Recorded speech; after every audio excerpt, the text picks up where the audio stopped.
د بی آر ټي متبادل له ټولو نه ښه خبره دا وه چې ته د ناصرپور نه واله تر د کارخانو پورې یو ټرین سرویس وچلې. صحیح. شته ریلوے لاین ټیک کا او هغې باندې ښه ټیک ټاک تقریبا صدر پورې ټیک هم دی. نه صدر پورې نه، ټول ټیک دی، معمولی کار دی، د کارخانو پورې په دې کې هېڅ ایشو نشته دی. مسله دا ده چې دا کار به کوي څوک.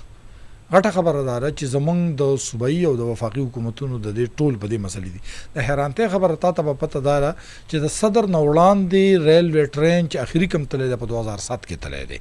یعنی دا ټرین دوی ته څه داسې مسله هم نه که دوی غوښتلی نو یو ایکسټرا لاین دوی د دې لپاره غځولی هم شو او په هغې به دوی ته فایده هم وي، خو هغه څیز هغه رنګه ونه شو او د هغې مسله دا راغله چې دې واقع په خیبر پښتونخوا کې دا د اربونو روپو منصوبه وشوله.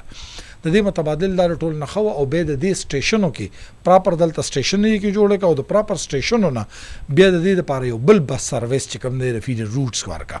ستا په دې ښار کې د بل چا بل بس بل ریکشا یا بل څه چلولی وي، دا دی وکړلی، خو زما په خیال هغه ونه شو.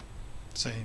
د هغې د وجې نه دا متبادل سیستم په ځای باندې ښار په 2 حصو کې تقسیم شو، یو دا پکې نقصان راغلی، متبادل ورسره چې کوم دی نور حساب کتاب چې کوم دی دا ورسره راغلی چې یاره